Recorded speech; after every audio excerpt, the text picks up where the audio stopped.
It was a hip hop magazine. Underground, pretty much. We try to find them. We try to get the people on that, get the people on the cover that we use. Try to get the people on the cover that we usually don't get the coverage from other magazines. We had J. Rule the Damager. We had Dell on the cover. We had Lord Finesse. My main role was the crossword puzzles, and sometimes I would do reviews, review people's albums, and once I got to do an interview with Milk D. The crossword puzzle, basically, how I get the questions. Well, sometimes I didn't do the crossword puzzles by myself. Delon helped me do it. Delon, sometimes I get in a pinch. Delon would be like, yo, why don't you ask this question? I'm like, okay, never thought of that one. That's cool. I would come up with the question. I would find something witty or something from his lyric or something. Wow, this is, and you just gotta be clever, People say it's really hard to do. I just take like a certain lyric or a certain as of a rapper, He's known as this person, or he DJ for this person, or he used to be in this group, or I take one of his lyrics. Like for example, he's on DJ Smooth's rapper, DJ Mike Smooth's rapper, on Lord Finesse. How I got formatted, I write the questions down. At the time, back then, I didn't have a computer. I didn't know anything about computers, So I wrote the questions down, and I took it to another editor of ours, Pam, she's AKA Dillon now, she's AKA Dillon now. So I take it to her, and she got this magical puzzle, crossword puzzle, edit make on her computer. You feed them in, and the computer, and it spits it out like this.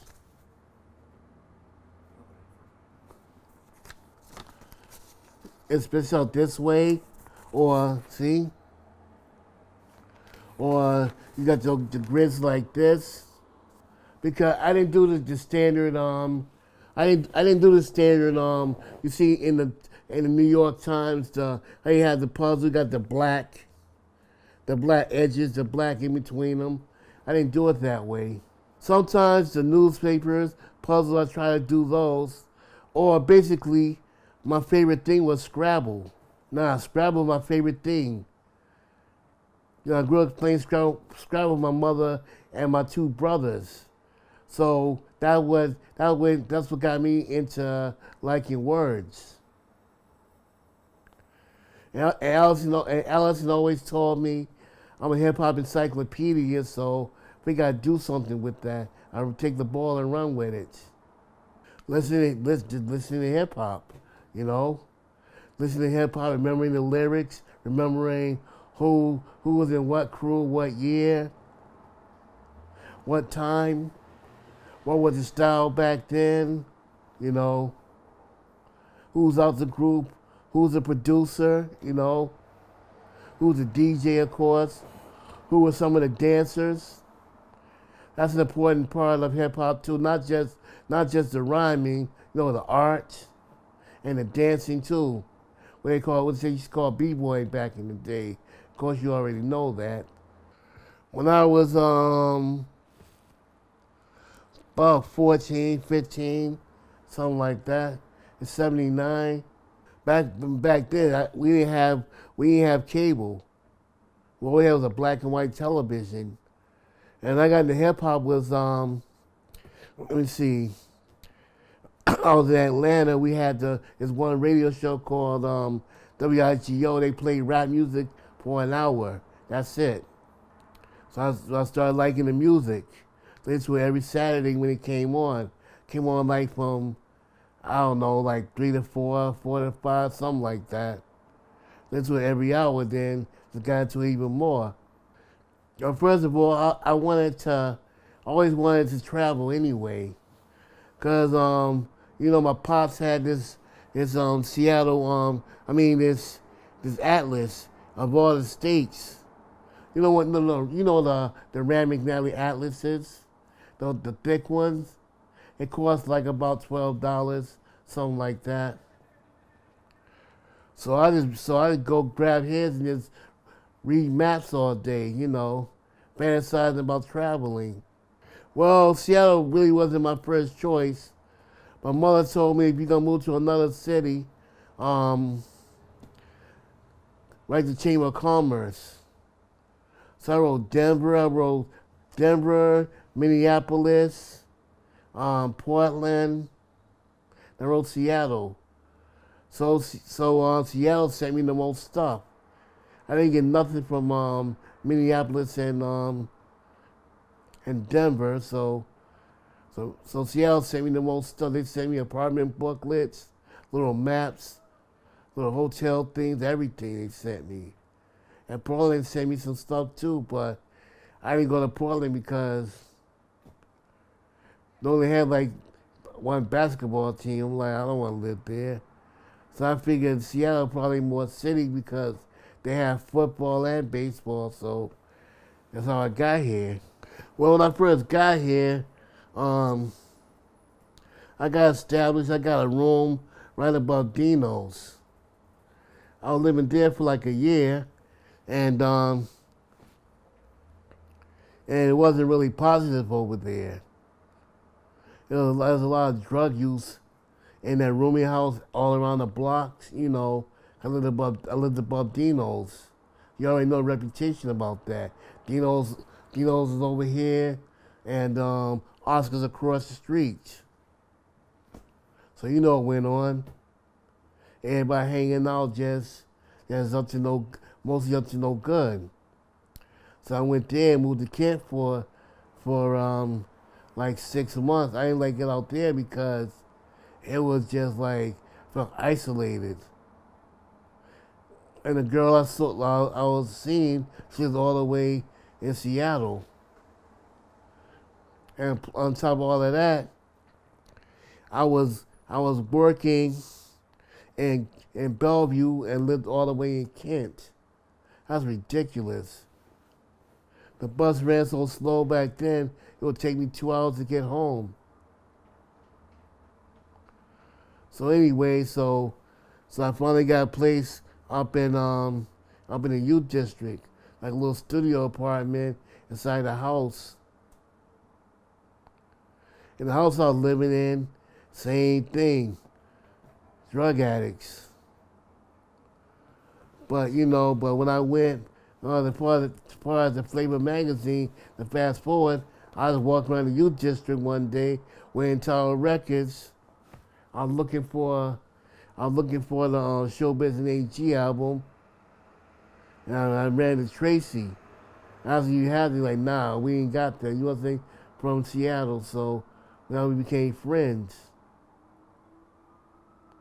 Then when we went on break, we just walked around. We walked around the youth district, hanging on the alleyway. Cause back then, you see like these pieces all down the alleyways. See all the pieces. Before it got gentrified and stuff. So real cool looking. They had a teen feed up there. That's when you saw your local MCs hanging out. And when I ran into Specs in them, And once I met Specs, I met everybody else, We just like the same things. Tribe Called Quest, LOG, back it's like 90, it's like 92. LOG, man, the KRS-One had a lot of good stuff out there back then. Tribe Called Quest in them, Diamond D, everything came out right around that time. The Showbiz and AG album came out, Runaway Slave. So The Lord Finesse on Turn the Funky Man. It all came out right about that time, so yeah, a lot of good music. And you know, Dell came out. Dell and Casual came out. Leads of the New School. So all that in that era, just all that came out. That was getting ready to manifest because Allison and Rachel was working on it at the time through Tracy. It's something they're doing a magazine called the Flavor Magazine. There wasn't any openings at the time, you know. So I helped Tracy out. I transcribed interviews for him. He liked the way I did it, and he told Allison about me, and the rest is history. That's when I met more people. That's when I met. That's when I met Danny Supreme. I met Mike Clark. They was working. They was at the music menu, and Mike Clark was great. You know, I mean, it's era of the his issue. I mean his duty at the Flavor Magazine. Did interviews. And he was doing a lot of the West Coast artists. It was nice, you know. We had the 22nd Precinct, the Ghetto Children, the Tribal. I'll go off on the Tribal, you know. Of course, you had Sir Mick. He's already a made man. You know, because his funny thing was, it's a funny story. I was in Bellevue, right? This dude was trying to talk to my girl. I'm like, this clown. He like, man, I'm Chilly Uptown. I'm a rapper. I was like, yeah, whatever. You know, I was like, yeah, whatever. He's a rapper. And he took us all the way to Seattle. He had a nice little ride. I can't remember what kind of car it was. He took us all the way to Seattle. And come to find out, a month later, I go into second time around, and man, look what I saw. Chilly Uptown's record, I Got Rules. You know, and then we had the Brothers on the Same Mind, you know, Class old group. They got it right up in the Source magazine. And B-Mello, B-Mello, DV1, and Topspin were making mixtapes. You know, everybody talk about, man, you should get paid for that. I'm like, I wasn't really into the money. I mean, hell, I got free shows. We got backstage passes to see the leaders and stuff. That came up between Allison, Tracy, and myself. She's like, you can do it. You know everything about hip hop. You're in like Encyclopedia. I just like had a passion for it. I'm thinking, why not? I like words anyway, so yeah, I had a situation in Pennsylvania. I had to get out of PA really quick, so I left my magazines over there. I'm kind of mad too because I left the one issue that I had my only interview in it. It was Lord Finesse was on the cover. I interviewed Milk D in it. Well, actually, Milk D was really cool. I didn't think it would be that cool. You know, we were talking about the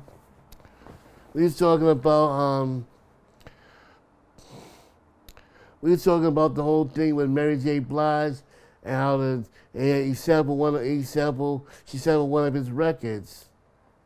You know, and you know how he got started, and I talked to him about King of Chill. You know, he was with the Basement Flavor, his brother Gizmo producing other people and stuff. And how we got down with Milk D. he and Milk D did a song together. And lots of fun. And I got my courage from listening to Tracy interviews. Cause Tracy he'll come at you in a crazy perspective. He'll ask you questions in a different way. You know, like questions like that no one really asks, but he'll do it though. But it comes off in a cool way though. Well, we kept it real. You know, wasn't a poor quality magazine. I'm not gonna say we're the best, but I guarantee you one thing: they'll talk about us like the Source, Rap Pages, Rap Sheets. I mean, we got it in, you know, and we got the respect from people. It was cool. Everybody be like, man, your puzzles are too hard, man. You should make them easier. Well, this time in the one I made for the event easier. I toned it down somewhat, you know. It'll make you think. Still gotta think though. It's not like it's a layup. You gotta sit there and be like, Well, I sat back and just wrote out questions. I'm gonna do this, okay. I'm gonna do this one. Just make sure you don't ask the same questions you asked like 10 years ago, like 20 years ago, you know? Let's say like you think of an MC or a lyric from the song, like this one, Two Across. Like Two Across, Don't Make Her Laugh. That's the whole Sparky D song from the 80s, you know. Yeah, don't you make her laugh. She was produced by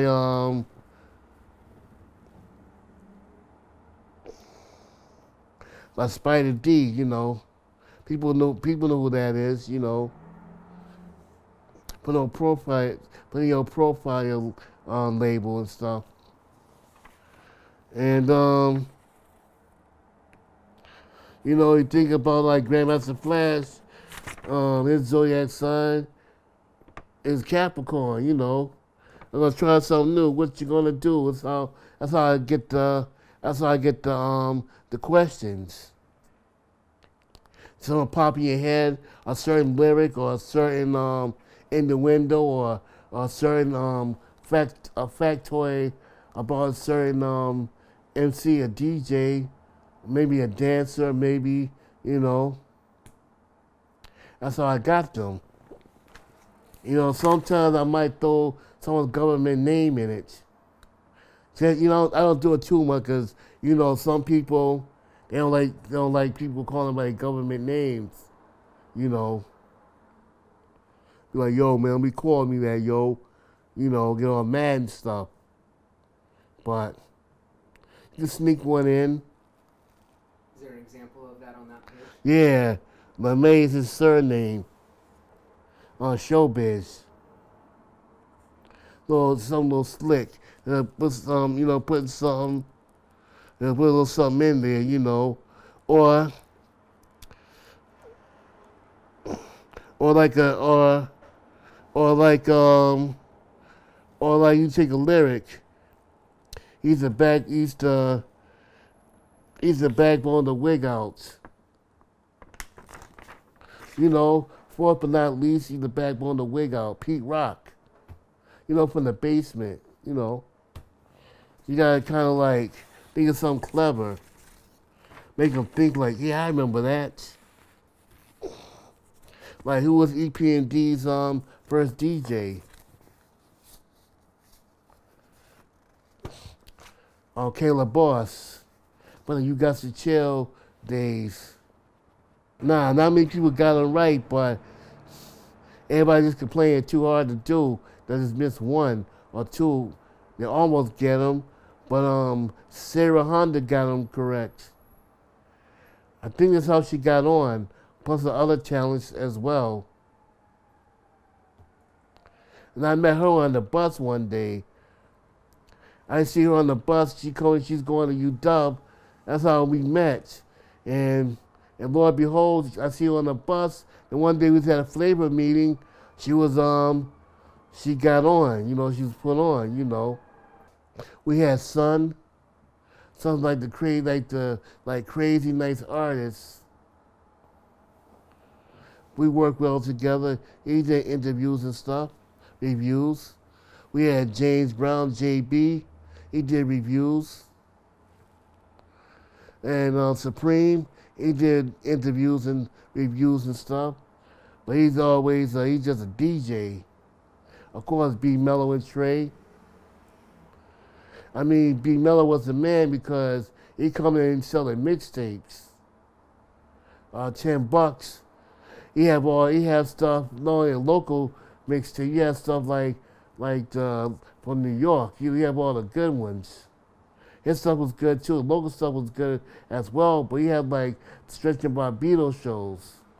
He had the doo-wops, had Funk Master Flex tapes, the Ron G tapes. Back then in the 90s, that was hot. I mean, you get one of those, it's like, yeah, that's cool.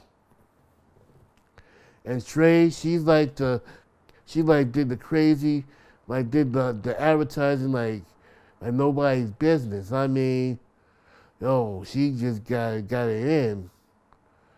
Like I said before, due to the popularity of the magazine, we just go onto the advertisements. People like our stuff. And it also helped too that we had a clothing store, hip-hop clothing store in the youth district called Skinz. I remember that now. Yeah, it's up in the youth district. North of, like around 53rd, a little bit farther up than the actual Ave.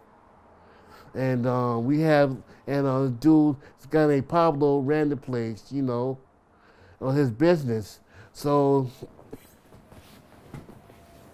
when hip hop artists got to town, they drop in and, freestyle, what have you, hang out for a minute.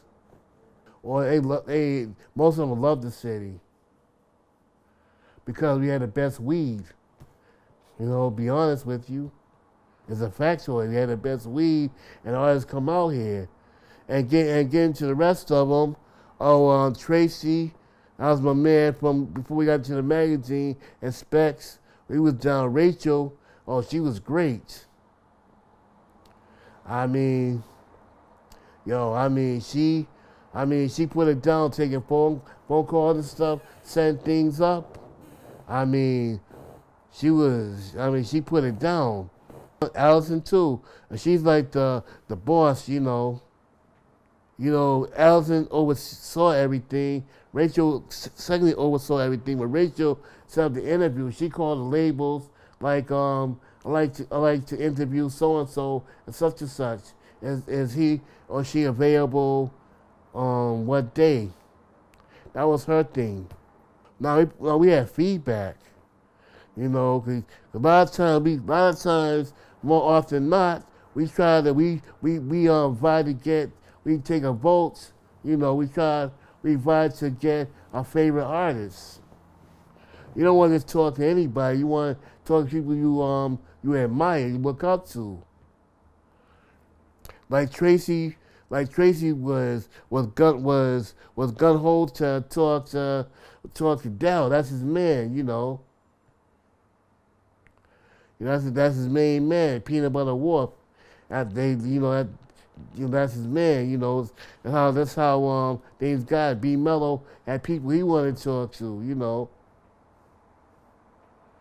And so did Mike Clark, he does the local stuff, and he was good. And speaking of Mike Clark, he handled the West Coast acts more often than not, and the local people around here, 'Cause he used to run he used to run at the music menu on 23rd and Rainier. A classic place, And Supreme was there for a minute, And Supreme was like just a DJ. You know, he go around, he DJing while he doing the magazine. He getting his shows, and we used to go around. I used to go with him sometimes when he digging the crates. He go around, you go second time around and other little spots, you know. He hooked me up. He's like, man, you should get this. Yo, this got this on it. I'm like, oh, for real? This got this sample on it. I'm like, oh, for real? Yeah, get this one. You know? You know, so I'm learning from him about different samples. So I'm like taking the knowledge from him, you know, because our local scene is good, but it wasn't like popular across the world. You want some artists that's already kind of well known, you know. We could throw ours in there, but you want the people that's already known. I mean, Mike Clark gave them some love, you know. Oh yeah, Allison, she's an underboss, you know. Now I met her through Tracy at Tower Records back in the day. Oh, I gotta tell you a funny story though. She got mad at me once. He even swore at me.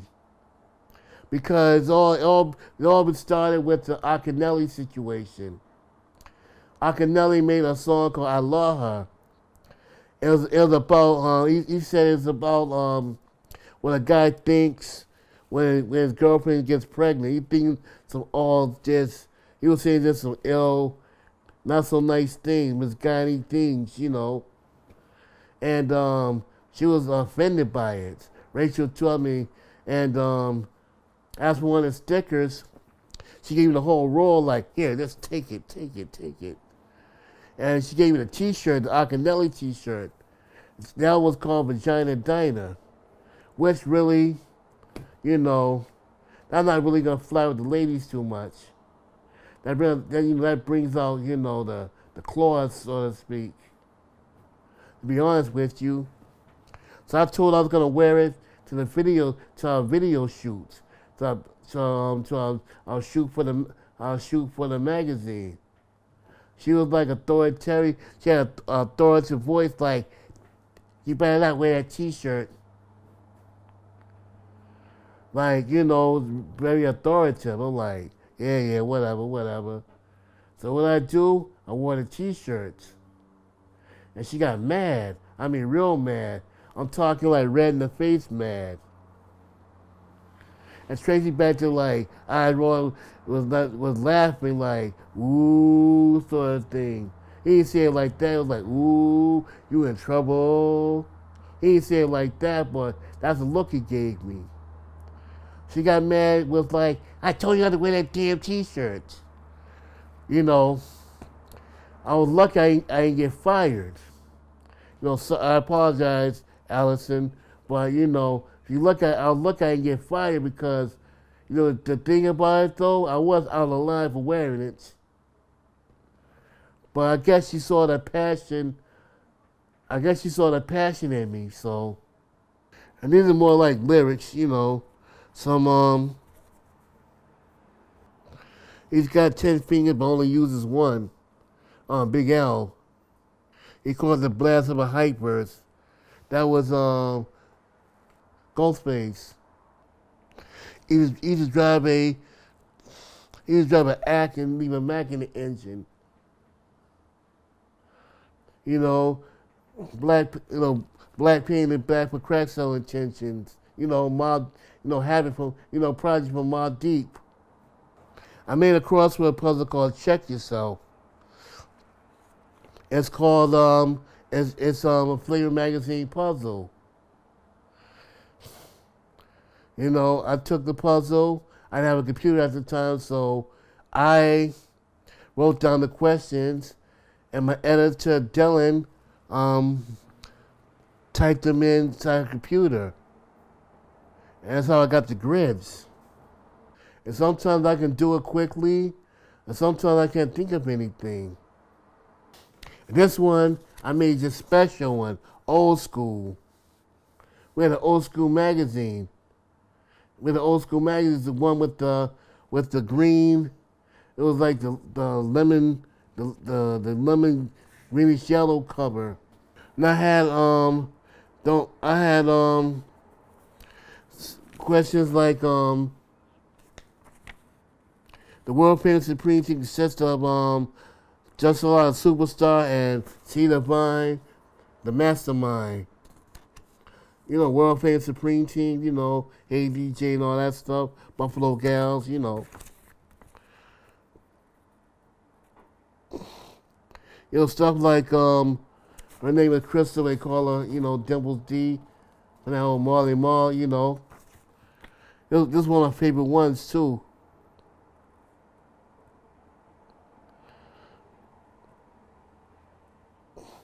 Who was the graffiti writer that was killed in B Street?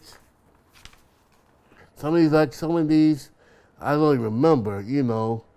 Either True God or Mystery Spoof. That's on Lord Jamar, you know, Brand Nubian. And some of these, can you leave a couple of these over? Cause I gotta do these. Oh yeah, I'm gonna leave all these with you. I'm gonna do these. Got some of these, I forgot them. Yeah. Can you believe that? These are yours to keep. Thanks. Can you believe that? Well, I did something, you know. I didn't come to Seattle for nothing. I came out here and I did something. A lot of people don't know I did puzzles. I kind of like kept it on the hush, you know. I really don't brag about being in a magazine and doing puzzles.